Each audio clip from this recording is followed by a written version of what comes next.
अस्सलाम वालेकुम। आप देख रहे हैं पाक एक्सक्लूसिव टीवी।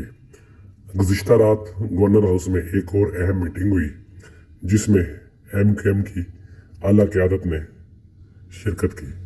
आप देख सकते हैं कि MKM के तकरीबन तमाम अहम रहनुमा इस मीटिंग में मौजूद है और ये मीटिंग बाहर लॉन में हुई।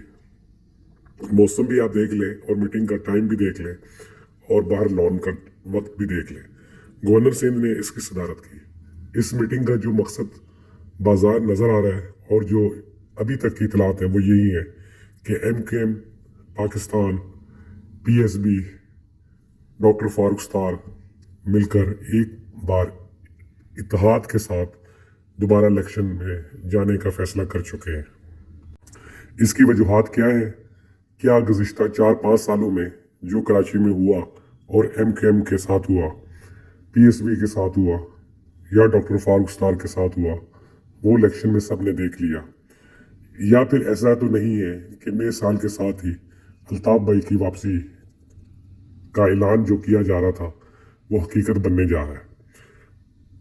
इससे पहले गवर्नर इशरत अब्बास साहब थे, वो इस तरह के कामों में बहुत सरगर्म थे और अब जो है गवर्नर, उनके बारे में भी यही कहा जा रहा है कि वो बढ़ चढ़कर इस तरह की सरगर्मियों में हिस्सा ले रहे हैं और वो एक साथ तीनों पार्टियों को मुत्तहिद करने में मसरूफ़ है और इसमें काफ़ी हद तक वो कामयाब भी हो चुके हैं। देखना ये है कि आने वाले दिनों में ये तीनों का इत्तेहाद होता है या नहीं। आप देख रहे हैं पाक एक्सक्लूसिव टीवी। PSB, MKM और डॉक्टर फारूक स्टार एक प्लेटफॉर्म पर आ रहे हैं जिसकी क़यादत डॉक्टर खालिद मकबूल सदीकी करेंगे और बाकी जो है उसके अंदर काम करेंगे। गवर्नर सिंध कामरान तसोरी ने इस तरह के जो मामला थे तकरीबन तय कर लिए हैं और गुज़िश्ता रोज़ शर्जील मेमन से इस हवाले से जब पूछा गया तो उन्होंने भी यही कहा कि हमें इससे कोई फ़र्क नहीं पड़ता कि मुकाबले में कौन आएगा, हमारी तैयारी मुकम्मल है और इंशाल्लाह हम कराची का मेयर बनाएंगे। लेकिन दूसरी जानिब MKM और MKM के दूसरे दलों को ये नज़र आ रहा है कि अगर वो इत्तेहाद ना करें और एक साथ ना हुए तो उनका मुस्तकबिल कराची में नज़र नहीं आता। इसलिए आप देख सकते हैं कि गुज़िश्ता इलेक्शन जो हुए थे उनका जो रिज़ल्ट है उसमें जो है TLP भी इनसे आगे निकल गई थी।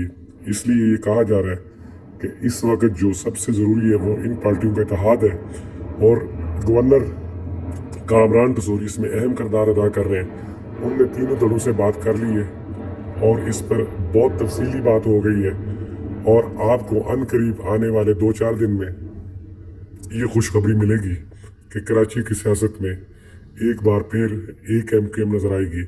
अब अभी तक MKM लंदन और आफाक अहमद के बारे में कोई खबर सामने नहीं आई कि वो क्या इस पार्टी का साथ देंगे या वो अलग ही सियासत करेंगे।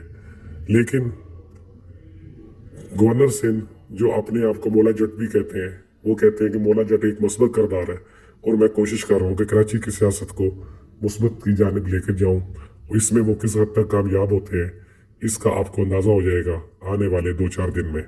देखते रहें पाक एक्सक्लूसिव टीवी। अगर आपने मेरे चैनल को सब्सक्राइब नहीं किया तो ज़रूर करें, क्योंकि जो भी इस हवाले से अपडेट होगा वो मैं आपको बताऊंगा पाक एक्सक्लूसिव टीवी पर। अगर आपने मेरे चैनल को सब्सक्राइब नहीं किया तो ज़रूर करें। देखते रहें पाक एक्सक्लूसिव। वीडियो देखने का बहुत बहुत शुक्रिया। ये वो मौका है जो कभी अल्ताफ हुसैन के नाम से था, आज इसको लियाकत अली खान के नाम से मंसूब किया गया है, लेकिन ये MKM की निशानी है और MKM की अलामत है।